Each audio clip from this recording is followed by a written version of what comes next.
औज़ुबिल्लाहिमिनश्शैतानिर्रजीम बिस्मिल्लाहिर्रहमानिर्रहीम। Dear students, उम्मीद करता हूं कि आप सब लोग खैरियत से होंगे। हमारा आज का टॉपिक टाइप्स ऑफ वेरिएबल्स और टाइप ऑफ कांस्टेंट के बारे में है।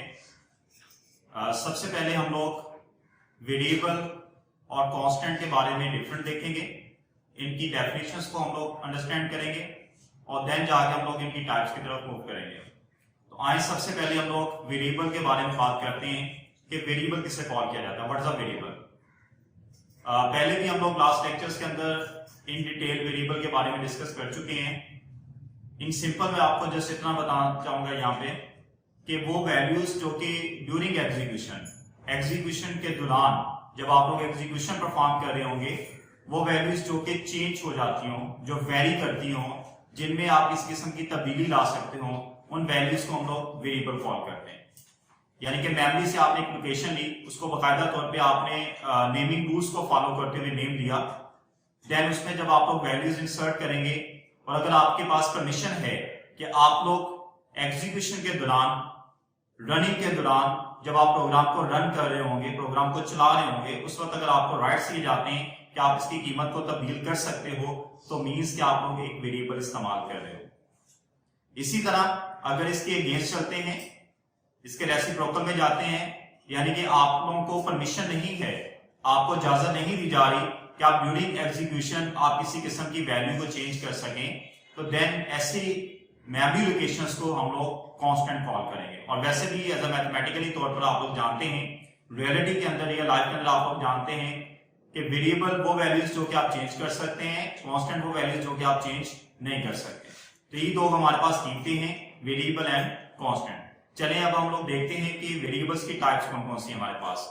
वेरिएबल की बेटा दो टाइप्स हैं, एक हमारे पास है न्यूमेरिकल वेरिएबल और दूसरा है हमारे पास स्ट्रिंग वेरिएबल। इनके नाम से जाहिर है जो फर्स्ट टाइप है वो आपको कहता है न्यूमेरिकल वेरिएबल, यानी कि आपको इस वेरिएबल के अंदर अलाउ किया जा रहा है कि आप लोग न्यूमेरिकल टाइप का डाटा आप इसमें इंसर्ट कर सकते हैं। न्यूमेरिकल टाइप के डाटा से क्या मुराद है कि आप इसमें न्यूमेरिकल डिजिट्स इंसर्ट कर सकते हैं। न्यूमेरिकल डिजिट्स जो कि कॉम्बिनेशन होता है हमारे पास 0 से लेकर 9 तक। मैंने यहाँ पे कॉम्बिनेशन के बारे में आपको बताया कि आप 0 से लेकर 9 तक, क्योंकि रियलिटी के अंदर, रियल लाइफ के अंदर हम लोग जो नंबर सिस्टम इस्तेमाल कर रहे होते हैं वो हमारा डेसिमल नंबर सिस्टम होता है, जिसमें हम लोग 10 बेस नंबर सिस्टम इस्तेमाल करते हैं 0 to 9। अगर हम इसको काउंट करते हैं तो टोटल जो डिजिट्स हमारे पास आते हैं वो 10 डिजिट्स हैं। जो कोई भी हमारे पास न्यूमेरिकल वैल्यूज होती हैं वो 10 डिजिट्स के ऊपर बेस कर रही होती हैं, इन्हीं 10 डिजिट्स के ऊपर बेस कर रही होती हैं। अब वो 10 डिजिट्स के ऊपर बेस करने वाली जो कीमतें हैं वो पॉसिबल है, जो न्यूमेरिकल कीमत आप लोग इंसर्ट कर रहे हैं वो आप लोग पॉजिटिव वैल्यू इंसर्ट करें, पॉसिबल है, आपको अलाउ है कि वो जो कीमत आप इंसर्ट कर रहे हैं वो आप नेगेटिव वैल्यू इंसर्ट करें। यानी कि न्यूमेरिकल जो कीमत हम लोग ले रहे हैं, जो वेरिएबल न्यूमेरिकल वेरिएबल लिया जा रहा है वो पॉजिटिव भी हो सकता है, वो नेगेटिव भी हो सकता है। न्यूमेरिकल जो वेरिएबल आप लोग ले रहे हो वो आप लोगों के पास विदाउट पॉइंट यानी कि इशारिये के बगैर भी हो सकते हैं और विद पॉइंट इशारिये के साथ भी हो सकता है। इशारिये वाली कीमत भी हो सकती है, इशारिये के बगैर वाली कीमत भी हो सकती है। फॉर एग्जांपल मैंने 4 आपको कैटेगरी बताई, आप लोग पॉजिटिव ले सकते हो, लेट्स आपका 9 वैल्यू है, आप इसको +9 भी ले सकते हो, आप इसको -9 भी ले सकते हो। बेटा मैंने यहाँ पे लिखा है +9, इस +9 के पीछे भी थोड़ी सी इंफॉर्मेशन है हमारे पास।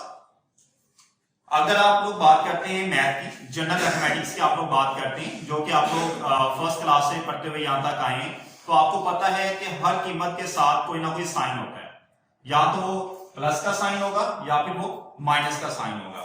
मैथमेटिकल पॉइंट ऑफ व्यू से देखा जाए तो प्लस और माइनस दोनों में से कोई एक साइन होता है। और अगर आप जनरल देखें मैथ के अंदर तो आपको ये कहा जाता है कि फॉर एग्जांपल अगर आपके पास 9 डिजिट लिखा हुआ है और इसके साथ कोई किसी किस्म का साइन नहीं है, अगर इसके साथ साइन नहीं है तो बाय डिफॉल्ट इसका जो साइन होगा वो प्लस का साइन होगा, बाय डिफॉल्ट प्लस का साइन होगा। कंप्यूटर के अंदर थोड़ा सा चेंज है इस पॉइंट ऑफ व्यू से। कंप्यूटर ये कहता है कि उसके पास 2 कैटेगरी की वैल्यूज हैं, वो 2 कैटेगरी कौन कौन सी हैं? वो ये कहता है कि मेरे पास वैल्यू है या तो साइन और या फिर मेरे पास जो वैल्यू है वो है अनसाइन, साइन वैल्यू है या फिर अनसाइन वैल्यू है। कंप्यूटर इसको 2 कैटेगरी में डिवाइड करता है। कंप्यूटर इसको प्लस और माइनस में नहीं डिवाइड करता, कंप्यूटर इसको साइंड और अनसाइंड में कहता है। अब इसका क्या मतलब है? इसका मतलब ये है अभी आपने बात की कि आप मैथमेटिकल पॉइंट ऑफ व्यू से अगर देखते हैं तो आपने 9 लिखा है, तो 9 के साथ अगर साइन नहीं है तो बाय डिफॉल्ट इसका जो साइन है वो प्लस का साइन है। कंप्यूटर इसको बाय डिफॉल्ट जो है, क्योंकि इसके साथ कोई किसी किस्म का साइन नहीं है, वो इसको एज अ अनसाइंड कंसीडर करेगा। यानी कि जिसके साथ आप समझते हैं कि आपने प्लस लगाना है, कंप्यूटर के अंदर आपको कुछ भी लगाने की जरूरत नहीं है, कंप्यूटर बाय डिफॉल्ट उसको क्या लेगा, अनसाइंड ले लेगा। और जहां पे आप समझते हैं कि कीमत के साथ माइनस है, कीमत जो आपके पास है वो नेगेटिव कीमत है, देन उसके साथ आप माइनस का साइन लगाएंगे, और जब माइनस का साइन लगेगा तो वही कीमत जो है वो क्या कहलाएगी, साइन कीमत कहलाएगी।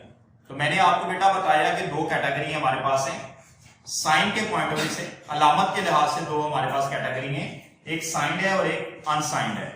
साइंड आपके पास नेगेटिव वैल्यूज है और अनसाइंड आपके पास पॉजिटिव वैल्यूज है। लेकिन हम लोग वापस आते हैं न्यूमेरिकल वैल्यूज। न्यूमेरिकल वैल्यूज में मैंने बताया कि आप लोग न्यूमेरिकल डिजिट्स इंसर्ट करेंगे, और न्यूमेरिकल डिजिट जो आप लोग इंसर्ट करेंगे वो साइंड भी हो सकते हैं और अनसाइंड भी हो सकते हैं, दोनों में से कोई एक हो सकता है। अब साइंड और अनसाइंड के अंदर अगर हम लोग जाते हैं तो मैंने ये भी आपको बताया कि वो पॉसिबल है कि वो विद पॉइंट हो, पॉसिबल है वो विदाउट पॉइंट हो, इशारिये के साथ हो या इशारिये के बगैर हो। अब जो कीमत बिल्कुल इशारिये से हट के बात करते हैं, बिल्कुल हट के बात की, लेट्स आपके पास एक कीमत है 25, इसमें कोई किसी किस्म का साइन नहीं है। अगर ऐसी कोई कीमत आपके पास आ जाए जिसमें कोई किसी किस्म का साइन ना हो, तो ऐसी कीमत को हम लोग कॉल करते हैं अनटीचर। वो वैल्यू जिसमें हमारे पास किसी किस्म का कोई साइन नहीं है, ऐसी कीमत को हम लोग कॉल करेंगे अनटीचर। अनटीचर एक हमारे पास कंप्लीट डेटा टाइप है। बेटा लास्ट लेक्चर के अंदर हम लोगों ने डेटा टाइप्स कंप्लीट पढ़ी थी, और उसमें डेटा टाइप्स के अंदर आप लोगों ने एक अनटीचर डेटा टाइप पढ़ी थी, और जिसके बारे में ये था कि विदाउट पॉइंट, इशारिये के बगैर जो आपके पास न्यूमेरिकल कीमत होगी उसे हम लोग कॉल करेंगे अनटीचर कॉल करेंगे। अब आगे हम लोग जाते हैं कि आपके पास पॉइंट के साथ भी कीमत आ सकती है। फॉर एग्जांपल आपके पास आया है 25.9, तो 25.9 जो आपके पास कीमत आई है ये इशारिये में आ गई है। जैसे कीमत आपके पास इशारिये में आएगी इसे आप लोग कॉल करेंगे प्रिसीशन।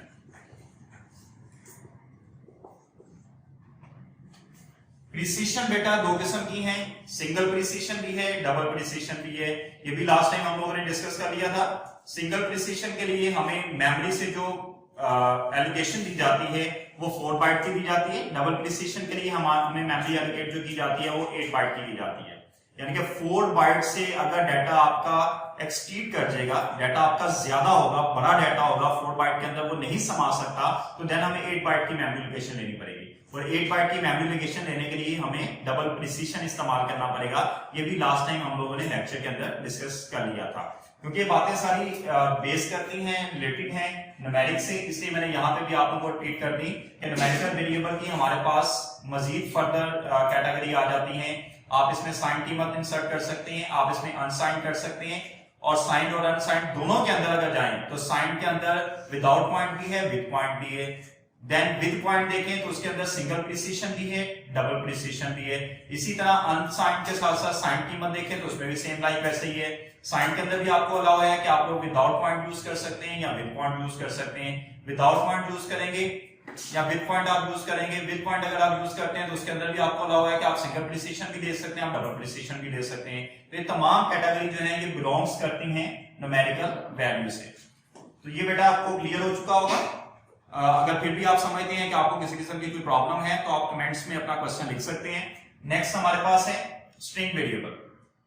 स्ट्रिंग वेरिएबल जो सेकंड कैटेगरी हमारे पास आती है, ये जो स्ट्रिंग का वर्ड यहाँ पे इस्तेमाल किया गया है, लास्ट टाइम डेटा टाइप्स के पॉइंट ऑफ व्यू से आपने देखा था किसी वेरिएबल के नेम के लास्ट के ऊपर जाके अगर आप डॉलर साइन लगाते हैं तो वो एज अ स्ट्रिंग कंसीडर किया जाएगा।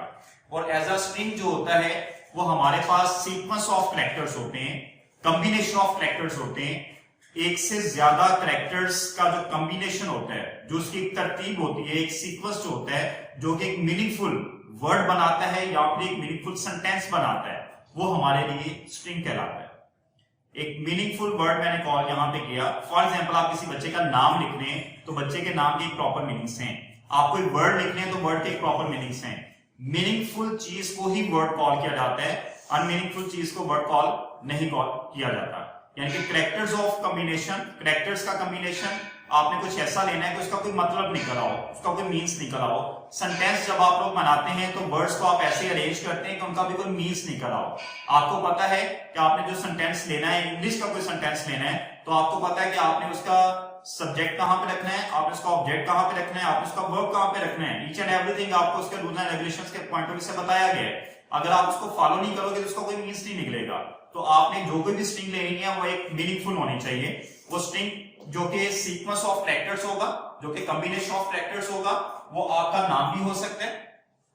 आप अपना नाम स्टोर करें, किसी बच्चे का नाम है, फिर फर्स्ट आप नाम लिखते हैं किसी बच्चे का, उसका नाम है अहमद, आप AHMAD, आप ये 5 कैरेक्टर्स का एक सीक्वेंस इस्तेमाल करते हैं।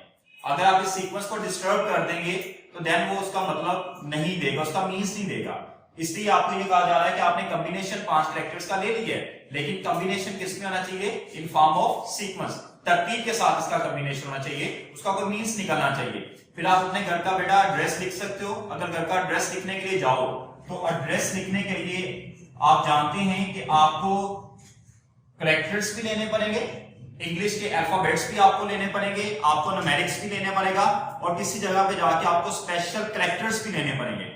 तीनों चीजों का कॉम्बिनेशन जो होगा, तीनों चीजें मिलकर हमें जो डाटा प्रोवाइड करेंगी, जो हमें एक कंप्लीट सेंटेंस प्रोवाइड करेंगी, उन चीज को हम लोग क्या कॉल करेंगे, स्ट्रिंग कॉल करेंगे। फॉर एग्जांपल मैं किसी बच्चे का होम एड्रेस लिख देता हूं।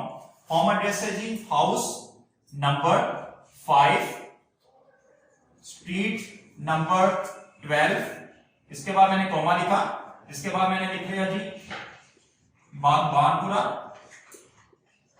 और इसके बाद मैंने लिख दिया जी लाहौर, और लास्ट ऊपर फुल स्टॉप मैंने लगा दिया।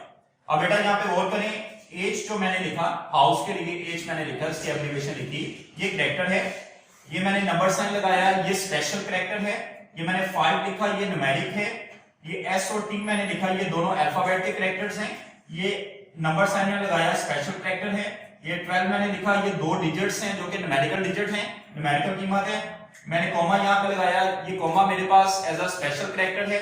बागबानपुरा मैंने यहाँ पे लिखा, बागबानपुरा मेरे पास सीक्वेंस ऑफ कैरेक्टर्स हैं जो कि एक मीनिंगफुल कैरेक्टर्स हैं, जो कि एक लोकेशन का नेम शो कर रहे हैं। कॉमा मैंने लगाया जो कि एक स्पेशल कैरेक्टर है। लाहौर मैंने लिखा जो कि एक सिटी के नेम को रिप्रेजेंट कर रहा है। डॉट मैंने लगाया जो कि एक स्पेशल कैरेक्टर है। तो बेटा यहाँ पे मैंने 3 चीजों का कॉम्बिनेशन इस्तेमाल कर लिया। वो 3 चीजें कौन कौन सी थी?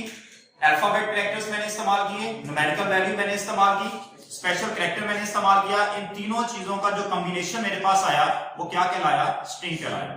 तो इसी स्ट्रिंग को जब आप लोगों ने किसी स्ट्रिंग वेरिएबल के अंदर स्टोर करना है, जब आप किसी वेरिएबल को लेंगे और लास्ट ऊपर मैंने आपको बताया था कि आप लोगों ने डॉलर साइन उसका कैरेक्टर की रिप्रेजेंटेशन के लिए आप लोगों ने लिखना है कि आप स्ट्रिंग वैल्यूज में इंसर्ट करेंगे।